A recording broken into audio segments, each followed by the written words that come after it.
Koshien Stadium. Never has a sports stadium so profoundly affected the culture of one people. Every major league stadium, past and present, the soccer stadiums of Europe and the Americas, and every F1 track in the world could not together match the impact that Koshien has had upon the collective consciousness of Japan.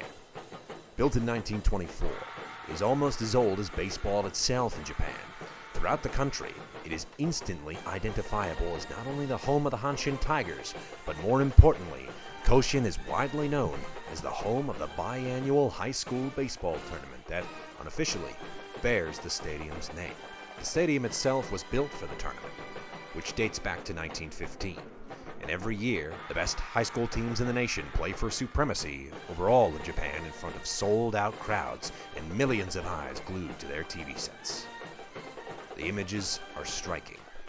Every team that made it marches in together with their high school's flag flying high, stoic as soldiers despite the sensory overload consuming them. Noisemakers, flags, bands, cheer squads, and the thousands of screaming fans packed in and around the stadium. They wear uniforms plain in design, often white or gray, with the occasional black cap scattered amongst the field of teams, and almost instantly identifying it as high school baseball are the paper numbers stapled to the back of their jerseys. Before long, the teams are introduced.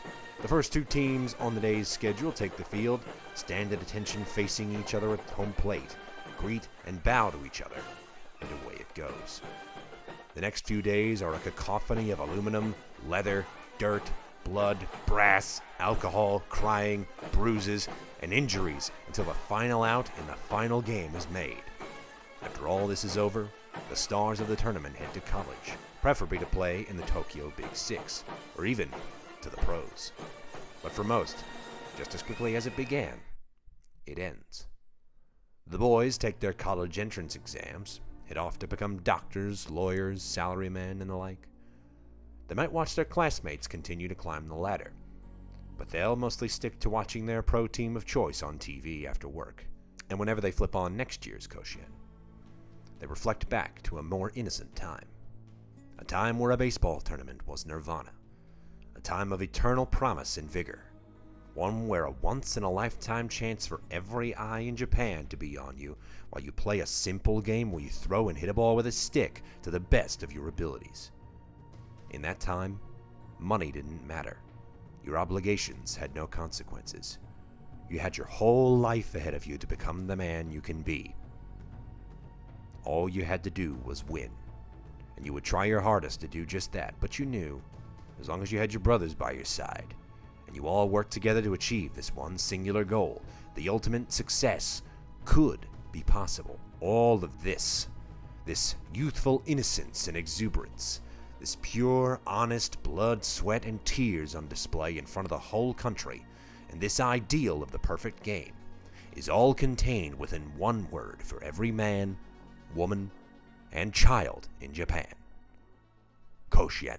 Though he would ultimately become the man who would regularly break the hearts of every home fan in the stadium for the better part of his 22-year professional career, Sadaharu Oh was no different. He too dreamed of his name being etched into the history books that told of Koshien's many stars. He liked his chances. After all, his dominance of both middle school baseball and Ward League baseball had continued routinely, especially after his run-in with Hiroshi Arakawa. The time had come at last for high school entrance exams, and the expectation, as always, was for his academic excellence to admit him into a school that would lead him on a path to be an electrical engineer. The real, tangible thought of playing in the pros had not yet entered his mind. It was very much still just a dream. What might happen, however, was Koshien. So whatever school he made it into, there had to be baseball. Shifuku insisted on Sadaharu taking the entrance exam to Sumidagawa Public High School, which he dutifully did as a good son, hoping to carry on his path as an electrical engineer. Baseball would have been on the back burner at Sumidagawa. Unfortunately, the marks were not ideal. They were good, but not good enough. Sumidagawa was out of reach by a single point. Both father and son were disappointed, and the decision was made to settle for the second best option, Waseda Commercial High. It was a good school, to be sure, but fairly unremarkable academically.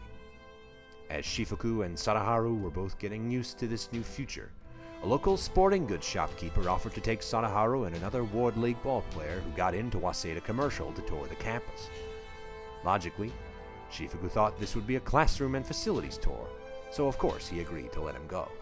For a kid who had barely been out of the neighborhood, a train trip to the other side of Tokyo felt like a journey to a foreign country.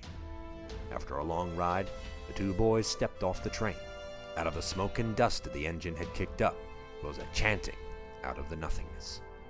It was perfectly coordinated, perfectly in tune, time kept with the stomping of bleachers. They walked further into the smoke, and a gargantuan practice field came into view. 18 young players in dirty white uniforms danced the great athletic ballet of baseball. No metal in the bleachers could be seen, as every bench was filled to the brim with even more members of the team. Those chanting were the freshman hopefuls, all looking for a starting spot as they got older. They were cheerleaders, equipment managers, and groundskeepers all in one. Upperclassmen wanted to see who was committed, willing to sacrifice, and to work hard to become a Koshien star. Indeed, Waseda Commercial was, and is, a baseball factory. Some of NPB's biggest stars ever graduated from Waseda Commercial. Mainichi catcher Takeo Daigo, legendary first baseman Kihachi Enomoto, and as it happened, Sadaharu's recent acquaintance, left fielder Hiroshi Arakawa. After some prodding and a cleverly worded plea from Tetsujo, Shifuku eventually agreed to Sadaharu's wish, and he was bound for Waseda Jitsugyo. As was the case with most high school freshmen, his life was tough. The locker was a nail in the wall, the practice time was sparse, the privileges virtually non-existent. But he took his lumps. He paid his dues and devoted himself not to his own individual betterment, but to the advancement of the team and its needs, just as it should be. The mentality he and the freshmen adopted, the error of one is the error of all, instilled in him a mentality of perfectionism and hard work that made him want to practice all that much harder to make himself the best athlete that he could be. Fortunately, he still got to practice, and he was good enough to play. Before long, though, he became one of the team's most exceptional pitchers and one of their best hitters. He had earned the respect of his teammates with his skills on the field. Off of it, there was togetherness and camaraderie. The team practiced together, worked out together, and ate together at the same bakery. These factors allowed the stars to align in Sadaharu's freshman year, and the boys of Waseda Jitsugyo soon had a chance at summer Koshien, the big kahuna, within reach. Summer arrived, and Koshien came at last. Like the hundreds of other young ball players competing in the tournament, Sadaharu marched in with the Jitsugyo team to the deafening cry of thousands of screaming fans, the regal din of brass bands, and the depleted gravity that came from walking upon such a hallowed baseball diamond. This was it. The moment was here. All the preparation had built to this. Things went well for Jitsugyo in Game 1, with a 2-1 victory against Shinguhai. Sadaharu took the mound in Game 2 against Gifu Commercial. Unfortunately, the burden of Koshien became too much. By the top of the second inning, he was chased from the game as control of his pitches left him almost completely. Jitsugyo's miracle run to Koshien was over, and it was hard to argue that it was anyone's fault other than Sadaharu's. He would need to show an ability to keep his emotions close to his chest and parlay it into determination to train harder, clean up his mechanics that much more, and succeed at the next chance he got. Following Koshien, his manager seemed to think it prudent to make tweaks to his delivery and make it harder for opposing hitters to pick up his release point. As it turns out, he and O would find inspiration in an unlikely place. The 1956 World Series featured the first perfect game thrown in the championship's history, and the feat was accomplished by Yankee right-hander Don Larson. Sadaharu was invited by his manager to a house in Toshima Ward to watch a film of Larson's perfect game by a scout working with the program at the time, a man by the name of Kubota. He neglected to tell Sadaharu who the house belonged to, and he would not know until Kubota let them into the house. They made themselves comfortable in the sitting room, and after a few minutes, the house's owner met them at last. He stepped out of the shadows into the room. His bespectacled eyes lit up his entire face as he greeted each man, and it was a face all too familiar to Sadaharu. "We meet again," Hiroshi Arakawa said as he shook the young man's hand.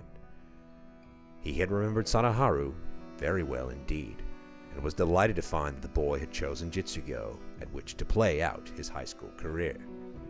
So here they both were, two men who were on the cusp of doing wonderful things together. This was the man who would go on to turn him into the greatest hitter Japan had ever seen. For now, though, they were here to work on his pitching. The four men studied Larsen's work intently. Sadaharu was directed to pay close attention to Larsen's ability to keep the ball hidden until the very last possible moment. All achieved to the foregoing of the traditional windup. This was before many pitchers threw from the stretch, so this was a fairly unorthodox strategy, but it could work. Sadaharu proved he was more than capable of making it work, and it was resolved that he was to adapt the no wind-up delivery for the 1957 season. As they left that night, he wondered if Arakawa knew how grateful he was for all the help the big leaguer was willing to give him. He said little to the boy as they left, but a smile and a nod, just the same as the one he got that night in 1954, told Sadaharu everything that he needed to know. Arakawa had faith in him, and he wasn't about to let him down. 1957 would be his year. His chance at Koshien would come again, and something in him knew this to be true. And fortune was about to see to just that. Sadaharu pitched well to start the year, and the rest of the team around him stepped up and performed together as a unit. And for their trouble, they earned an invite to the exclusive Koshien tournament in the spring. A chance at glory was once again theirs. However, Sadaharu had a problem. A few days before the tournament, he threw much too hard in practice. He exceeded his pitch count by quite a sizable margin, and in the chaos, 2 fingers on his left hand were badly banged up. He ignored the pain. Koshien was nigh, and with it, the opportunity to avenge his defeat. If he let a few nasty bruises and blisters get in his way, he would wear this injury to his pride for the rest of his life. The bright lights came on, but Sadaharu was older, wiser, and the occasion would not get the better of him this time. He knew what to expect, and was ready to deliver the goods. Jitsugyo versus Japan, and he was to begin it. Nayagawa High was up first. He twirled a gem in the first 2 innings, but by inning 3, the pain reared its ugly head again. His catcher, Tamura, called time and jogged out to the mound. He returned the ball to Sadaharu with a blood-red streak crisscrossing the laces. "You okay?" he asked. Sadaharu nodded, and he ducked back behind the plate. He wiped the blood from the ball, struck out 7 more batters, surrendered only 2 hits, and led his team to victory. Yanai Commercial was next up on the block. He took the mound and got through 8 innings with ease, but another flare-up started to mess with his delivery, and he left another bloodstain on the ball. Tamura again presented him with the evidence in a mound visit. "Please say nothing," he begged.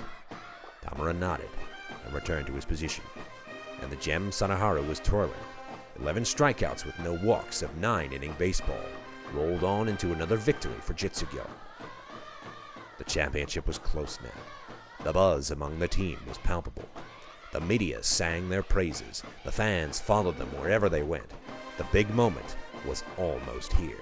The question would be, would his finger hold out for long enough? And was there permanent damage? The night before the game was a long one. Most players on the team were too excited for an early bedtime. They talked and told jokes, keeping their spirits merry.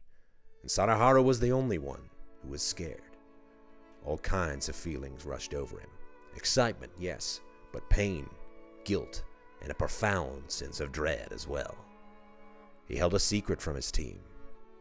And somewhere, even in his young 17-year-old brain, he knew his pride was directly impacting his teammates' chances at winning it all. All because he wanted to be the one to pitch in the big game. Amidst this cloud of darkness that shrouded his mind came a strange interruption. The woman working the front desk slid open the door to the team's room. "A guest for you, Mr. O," she said. He headed downstairs to greet the mysterious visitor, with no idea who on earth could be calling for him of all people at this late hour of the night. As he entered the dimly lit lobby, he could barely believe his eyes. Standing there with a bag in his hand was his father, Shifuku. In the dead of night, he had traveled 6 hours out of Tokyo to Osaka to see his son the night before the game.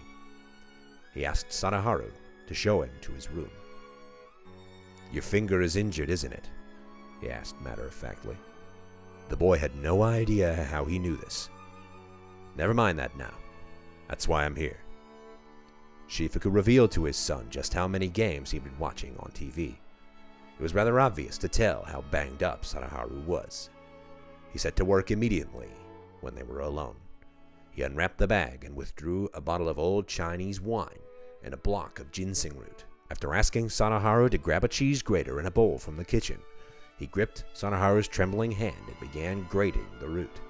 When this was finished, he mixed the wine with the ginseng and soaked his son's left hand in the new substance. This was an old remedy from his village that he knew all too well.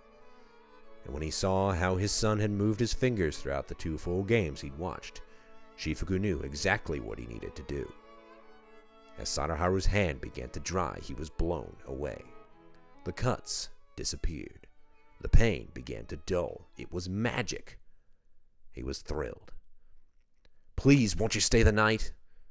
Sadaharu asked, holding back joyful tears. "No. Your mother needs me. She'll be too busy for herself. Just pitch as much as you can, okay?" his father responded. "Goodbye," he said calmly. Then he drove back to Tokyo to help Tomi run the restaurant the next morning. It was an extraordinary feeling, a mix of sadness and euphoria. He called out after Shifuku, but he was gone before he knew it. His hand healed. Sadaharu was finally able to get some sleep, ready to pitch the next morning. He took the mound against Koshien, and though the pain would slowly return, 7 full innings came and went. Jitsugo led 4-0, and he had notched a double back in the first to help his own cause.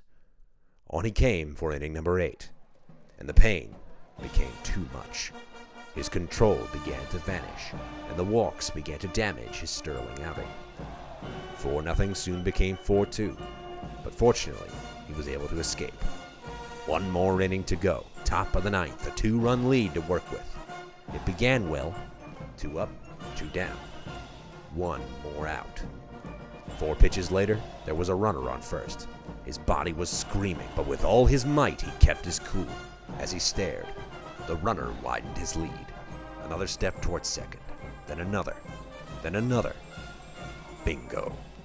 He whirled around towards first and fired a strike low to the base. The runner panicked and dove for his life, realizing his mistake far too late. He reached for first and hoped for the best as the glove dropped towards the ground like a hammer striking an anvil. Shiai Shuyo! The Koshien custom is for the captain and co-captain to receive the championship trophy and carry it home during and after the closing ceremony. But the honor for Jitsugo, at the urging of his teammates, would fall to Sadaharu. This was the performance of his life, and he knew it. He was riding high. That is, until the team's next big tournament invite came along. Waseda Jujitsu was invited to the Kokutai, the National Sports Festival, to participate in the baseball portion of the program. It is one of the most celebrated athletic contests for Japanese youth in the country, and Jitsugo's participation would add even more prestige to the school's current team and the program. However, not every member of the team was able to participate, and in 1957, Jitsugo's participation would be in doubt. One day, Sadaharu was told of this news by a school administrator after being pulled out of class for a brief conference. He was informed of all of this, along with the fact that he would not be allowed to participate by virtue of his not being a Japanese youth. His Chinese parentage disallowed him from a spot in the competition. The fact that this rule was allowed to stand angered everyone, including the media, and the election to stay true to this created a firestorm of negative press around the event. Sadaharu was, of course, crushed, but perhaps more devastated was his father, Shifuku. He had been waiting for a very long time to be fully accepted into Japanese society. Shifuku thought, not unfairly, that though he had been rejected as a Taiwanese, his children born of a Japanese mother would be welcomed with open arms and would not face the trials that he did. And maybe, just maybe, he would be accepted too. This was the last straw, the final nail in the coffin. This was not the time to fight. If it wasn't to happen now, it wouldn't happen at all. He and his family would always be outsiders. Jitsugo as a team decided to protest the competition in opposition to Sadaharu's rejection by the tournament board. They ended up going anyway after, at the urging of Shifuku, Sadaharu talked them into it. His father gave him some advice during his first adult exposure to the racism his family had endured for a long time. You should not trouble other people because you cannot attend. The fact that you are a player of Jitsugo does not change, although you cannot take part in the festival. You must always learn to repay hatred with virtue. Sadaharu accepted this and ceased efforts by his brother, sisters, and mother to get the rule changed. In a testament to his virtue, he went along with his team anyway and cheered them on from the stands. Incredibly, even this caused some pushback, but no major repercussions ever came of it. They went to Spring Koshien the next year in 1958, but made an early exit in the tournament despite a good performance from Sadaharu. And though they had already won at Spring Koshien before, there remained an open wound. Summer Koshien. Sadaharu did not know what lay ahead after his final year of school, but he knew this much. There was a chance he could end his baseball career on one more Koshien victory, and this time, at the big one. He and his teammates would play it out until the end. An excellent season top to bottom on the roster took Jitsugo to within one win of Koshien. The finals of the Tokyoto, the tournament that decides the best high school team in Tokyo. Jingu Stadium would be the scene for the final epic clash of Sadaharu Oh's high school career. Meiji High stood in their way. Sadaharu's bat had been hot, and he had patrolled the outfield quite well, pitching only sporadically. On this occasion, though, perhaps even at the whim of fortune's great power, the stars would align again, and it would be his left arm that would take his team to Koshien in front of 35,000 people. All that was left was to pitch. He threw the first ball into Tamura's glove, and off they went. Tied into the 7th they went, then the 8th, 9th, and into extra innings. Jitsugo came to bat in the top of the 12th and finally broke through for 4 runs to give Sadaharu a big lead going into the bottom half of the inning. Fortune works in mysterious ways. 1 minute you're up, the next you're down. Meiji won 6-5, and were headed to Koshien. Jitsugo was going home. He had failed.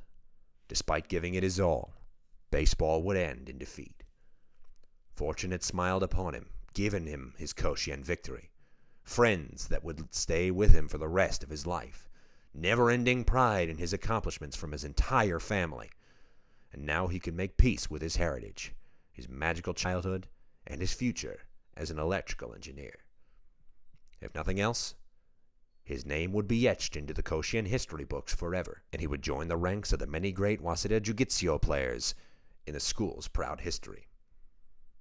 All this, as he headed for home after his last game in a Jitsugo uniform, was indisputably true.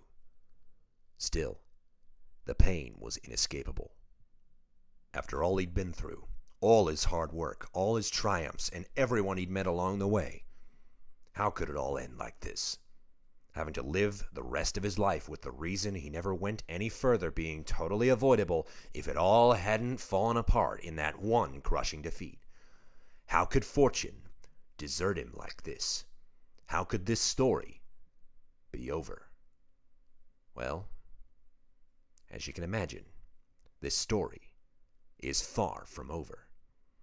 The O family had been visited by several representatives over a period of days. These men acted in the interests of people in very high places. They were scouts. Sadaharu's play had attracted many excited fans among Demhibi's top teams. 10 business cards from the various scouts awaited him as he walked through the door. Jumping out amongst the stack was the phone number of, seemingly, Sadaharu's biggest fan, a man who had seemingly spread the word to his friends and connections throughout NPB about the Waseda youngster's high potential and two-way skill. It was his celebrity acquaintance, Orion's outfielder, Hiroshi Arakawa. Shifuku and Tomi had both made their peace with the fact that Sadaharu was about to turn pro. There was perhaps a time that Shifuku thought baseball would be nothing more than a passing phase in his son's life, but he had seen a lot. He had seen what it brought out of Sadaharu, his strength, his determination, his work ethic, and before long it was impossible to ignore his destiny. That's why he came to Osaka that night. He wanted his son to do his best in anything that he did, and he knew that he'd raise this boy better than to watch him waste the chance of a lifetime. Of the many teams that had made offers for Sadaharu, Tomi and Shifuku had favored the Hanshin Tigers, thanks to the particularly amenable conduct of their scouts. However, Sadaharu found it hard to ignore the calling he felt ever since his boyhood trips to Korakuen Stadium with Tetsujo. Every boy in Japan grew up wanting to play for the Giants, and a roster spot was his if he wanted it, though he remained torn. Tetsujo knew this and approached him one night to try to help him make up his mind. "What do you want to do?" he asked. "I should go to the Tigers." "Why?" "Lots of talented boys my age play there, and it'd be easier to break in." "What about the Giants?" "It's my dream to play for the Giants." "Then choose the Giants!" The choice was clear. The path forward unavoidable. Fortune had once again forced his hand. Koshien was nowhere near the heights he had been chosen to reach. Sadaharu Oh signed with the Yomiuri Giants for 13 million yen, doing so formally to kick off a media frenzy in downtown Tokyo, officially set to join the team in the 1959 season. The time of Koshien innocence was over. Sadaharu was no longer a pure-of-heart youth who perfectly embodied the drive to succeed in all Japan with his baseball skill. Now his dream was about to come true, yes, but everyone was now going to be watching to see just how good Sadaharu Oh really was. The mythic cloud of Koshien had dissipated into the dusty shroud of reality in pro ball. He walked into a Giants team coming off a 1958 Japan Series defeat to the Nishitetsu Lions, and a watershed moment in their history. This plucky young 18-year-old represented the face of a new guard, joining a team alongside players he grew up watching like Takehiko Besho and Wada Yanamine. Alongside these veterans, though, there was another extraordinary face, a young third baseman who had debuted that year. He had become the darling of Giants fans after having a dream rookie season, hitting .305, stealing 37 bags, batting in 92 runs, and smacking 29 homers over the fence. He and Sadaharu were about to combine to do incredible things together, and though they were never really close off the field, as teammates, they were second to none. The two young superstars would usher in a period in the Japanese baseball history unmatched for drama and spectacle, and would turn the Giants from dangerous to unstoppable. All this and more would be thanks to Sadaharu Oh and Shigeo Nagashima.